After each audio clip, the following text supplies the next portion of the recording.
Hi everyone, my name is Mrs. Gupta, formerly Miss Hinden, and I am the college counselor here at Plainfield North. My job is to help students with anything and everything college related. I recognize that this can be a very anxious time for seniors and their families, and I am here to help. This program and the others offered throughout the year are meant to answer questions and alleviate some of that anxiety. I'm giving you a lot of information right now, but we don't expect you to memorize it. It's a tool to refer back to throughout the process. This group guidance presentation will be posted on the Plainfield North website and the College and Career website by the end of this week, so you can refer back to it whenever you need to. Some of the items I will be covering today are how to choose the colleges you will apply to, what is included in college applications, essays and recommendations, the common application, and upcoming events and dates that you should note. I first want to mention our College Resource Center, which is called the Tiger Cave. Each of you need to make this your go-to place for college questions and information. The cave is in room 300 and we will be open on Tuesdays and Thursdays during all lunch periods, and I will be in there to help you with anything you might need. In the cave, you can look at college files, resource books, use the computers to research colleges. I can edit essays you've written, and most importantly, our college visits happen in the cave. I will talk more about that later. Just make sure to go to your study hall first and get a pass before coming to the cave. The cave will officially open the Thursday after Labor Day, which is September 4th. College visits in the Tiger Cave will begin September 2nd, even though the cave doesn't officially open until the 4th. College admission counselors from colleges across the country come to Plainfield North to talk specifically to you guys about their school. These are often the individuals that are reading your college applications, so take advantage of this opportunity to ask them questions and get to know them. There are a few places you can look up the schedule of visits.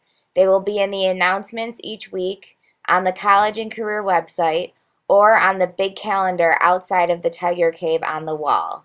Make sure to sign up in student services at least 24 hours before the visit and let your teachers know you will not be in class and will make up any missed work.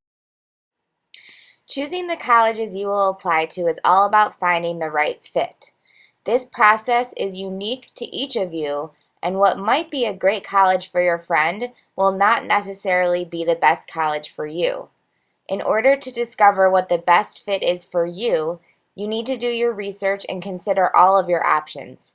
Consider big and small schools, schools closer to home and schools that might be further away, public and private colleges. Visiting campus is the best way to get a feel for what a school is really like, but if you can't visit, talk with colleges at local college fairs or when they visit Plain. When beginning the application process, the first thing you want to do is determine which schools you will actually be applying to. Check each application's requirements and deadlines. They are not all the same. Make sure you have a financial safety school, which might be an Illinois public university, colleges that will offer merit scholarship money, or colleges with lower tuition.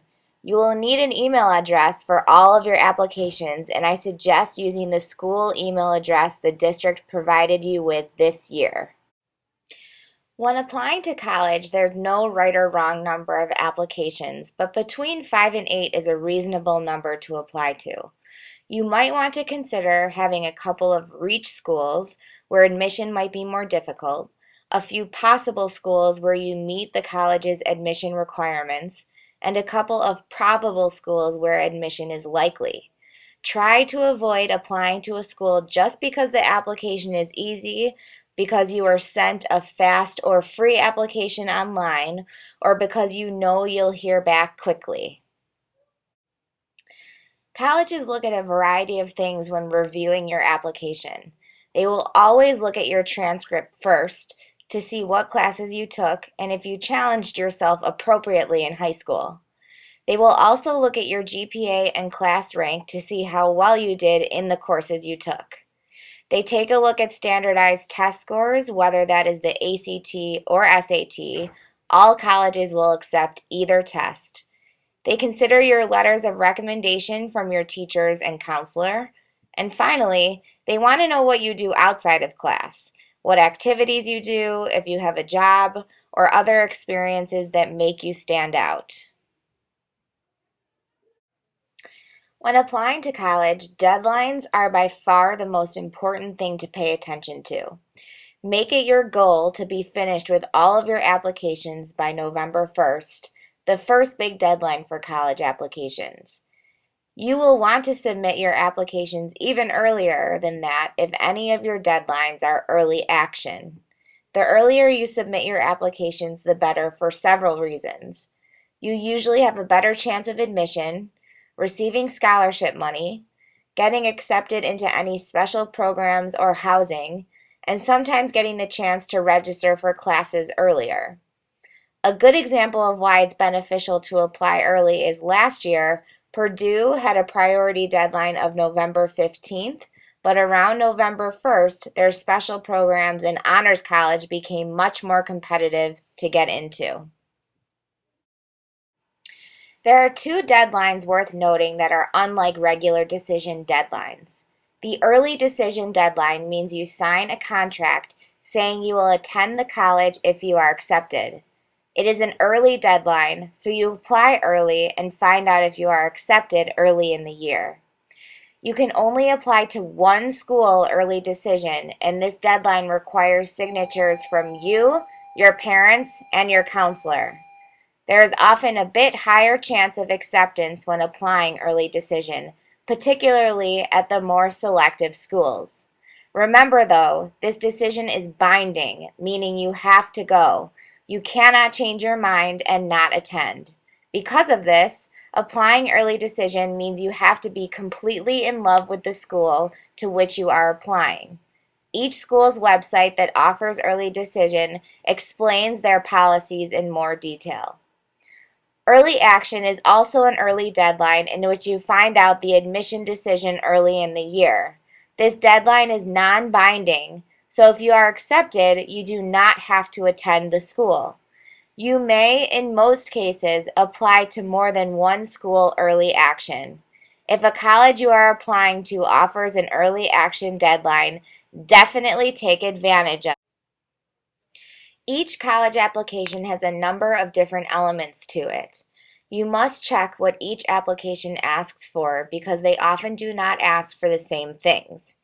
Every application can be found online on the college's website and should be completed online. You can be working on multiple elements of the application at once. It's okay for schools to receive one piece of the application earlier than others. They simply start a file and add all the pieces to that file as they receive them. Do not worry about completing any of the pieces in any particular order. In order to send a transcript, you must first complete the transcript release form. Transcripts cannot be sent until this form is submitted to Student Services. For each transcript request, you must complete a yellow transcript request form and submit that to Student Services. Transcripts will be sent starting September 2nd.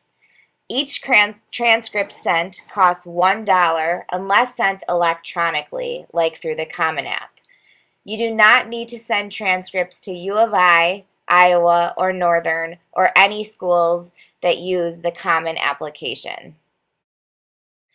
The Common App is an application that over 500 colleges are members of and intends to streamline the application process. You can use this application once to apply to many schools, though some schools will require supplemental materials or essays. You do not need to send your transcript to Common App schools because your counselor will upload your transcript to the application for you. The Common App can be a little tricky, so please come see me if you need any help at all. U of I, Northern, University of Iowa, the University of California school system, and some other schools all have what's called a self-reported academic record as part of their application. This means there is a section on the application where you will input all of your high school courses and grades. It should look identical to your transcript, which you can print off of the Home Access Center. If you need any help with this, please come see me. This section cannot have any. Colleges will often ask you to report your best GPA, whether that is weighted or unweighted. Your weighted GPA accounts for the extra points you receive when taking an honors or AP class. Your unweighted GPA is just your regular GPA. To determine which is better, look at your transcript and see which GPA gives you a better class rank. That one is your better GPA. If you have questions, see me or your counselor. As I said previously, all colleges will accept either the ACT or SAT. Some of the highly selective schools require what's called SAT subject tests. You will want to check these requirements on the college's websites early so you can plan accordingly for upcoming test dates. It is not too late to take another ACT if you feel you need to improve your score. There are tests on September 13th and October 25th. Many colleges have begun to de-emphasize the value and weight of standardized test scores in college admission. As a result, many colleges are now test optional, which means they do not require you to submit your score as part of their application. If you feel your score does not accurately represent you as a student, this might be a good option. For a list of schools that are test optional, go to fairtest.org, but always double check with the school about their test optional policies. If you need a letter of recommendation from your counselor, you must complete the academic resume and letter of recommendation questionnaire. They will not write a letter for you without both of these forms. You can find them in Student Services or on our website. Many colleges also have their own counselor form. Please print that and bring it to Student Services for your counselor to complete and submit. The Common App counselor form is done online after you have invited your counselor to be a recommender. Make sure you allow at least 10 days for your counselor to submit your letter of recommendation. Colleges prefer your teacher recommendations to be from junior year teachers of a core academic subject, which would be English, math, science, social studies, or language. Student Services does not process teacher recommendations. Ask your teacher in person if they would be willing to write you a letter. Then you can bring them a stamped and addressed envelope so they can easily send their letter in the mail when they are finished. Allow at least 2 weeks for them to complete your letter and make sure you let them know the deadline. At the end of the year, let your recommenders know your post-high school plans and don't forget to thank them. Some other pieces of the application might include interviews, art portfolios, auditions, or resumes.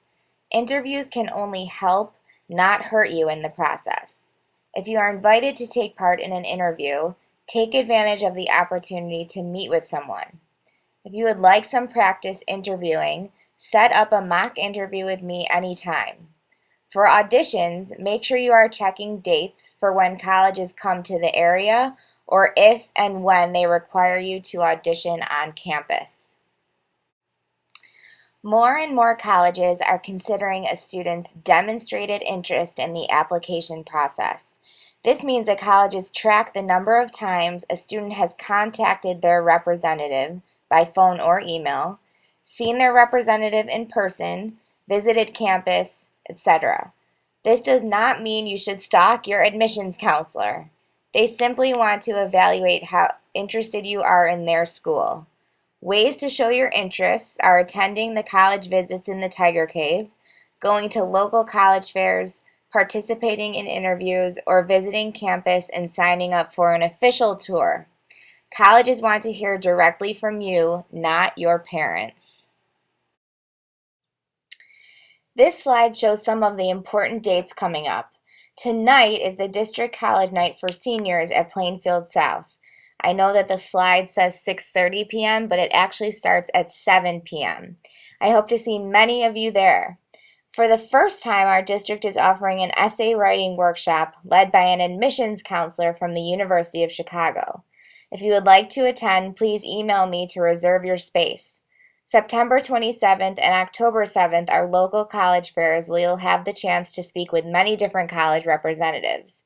May 1st is the Universal Decision Day. This is the day by which you must commit to a college, but you have until then, so take your time making your final college choice. Again, I know this was a lot of information, but please refer back to this when you need reminders. I will be following up in your study halls by the end of this week to answer any questions you might have from this group guidance. Feel free to come see me in the Tiger Cave when it opens, or in my office in Student Services anytime. You can also email me with any questions you might have. Hope to see you all soon, and good luck with the application process.